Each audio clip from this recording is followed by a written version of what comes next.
Manisha Koirala industry की वो actress जिन्हें इंडस्ट्री से ही नहीं बल्कि उनकी इंडियन ऑडियंस से हमेशा प्यार मिला है। फिर भले ही जब उनका हिट जमाना था या फिर वो डिवोर्स से गुजर रही थी या फिर उनकी कैंसर की फाइट हो, इंडियन ऑडियंस ने हमेशा मनीषा कोइराला को प्यार ही दिया है।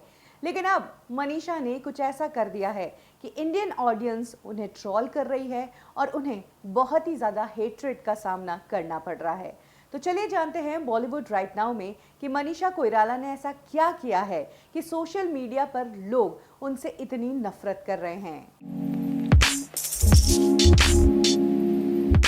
हाल ही में नेपाल ने अपना एक नया अपग्रेडेड मैप रिलीज किया था। इस मैप के अंदर कुछ डिस्प्यूटेड एरियाज थे जिसको इस मैप में नेपाल ने अपना ही हिस्सा बताया है और यहीं से ये डिस्प्यूट शुरू हो गया है। नेपाल और इंडिया के बॉर्डर पर 3 एरियाज है जिनका नाम है लिम्पू लेक, लोपियाधुना और काला पानी।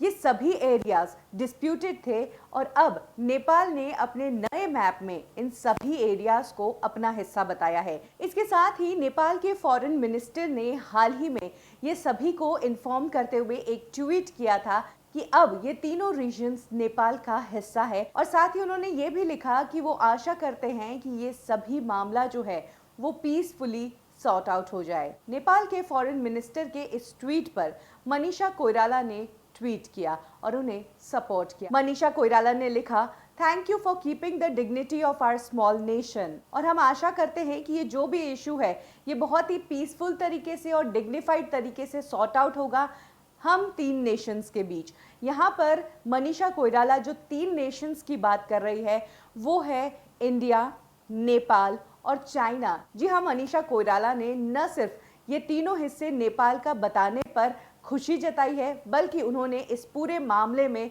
चाइना को भी बीच में ला दिया है। ऐसे में मनीषा कोइराला को बहुत ही ज़्यादा नफरत झेलनी पड़ रही है। लोगों का कहना है कि इंडिया ने ही तुम्हें सब कुछ बनाया है, इंडिया से ही तुम्हें फेम मिली है और अब तुम नेपाल कर रही हो तो तुम नेपाल ही चली जाओ। वेल, जाहिर सी बात है कि मनीषा कोइराला है तो इंडिया की one of the top actress, लेकिन अगर बात करें इनके बैकग्राउंड की तो ये नेपाल से आती है।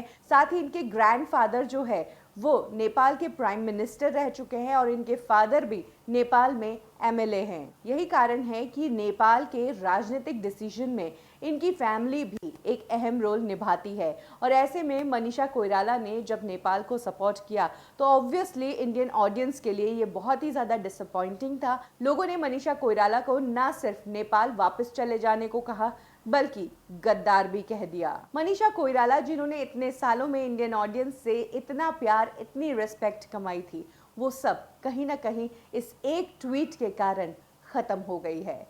बॉलीवुड राइट नाउ में अभी के लिए बस इतना ही। फिर मिलेंगे बॉलीवुड की एक और स्टोरी के साथ। लाइक करें हमारा फेसबुक पेज बॉलीवुड ठिकाना, फॉलो करें हमें इंस्टा पे और सब्सक्राइब करें हमारा यूट्यूब चैनल बॉलीवुड ठिकाना।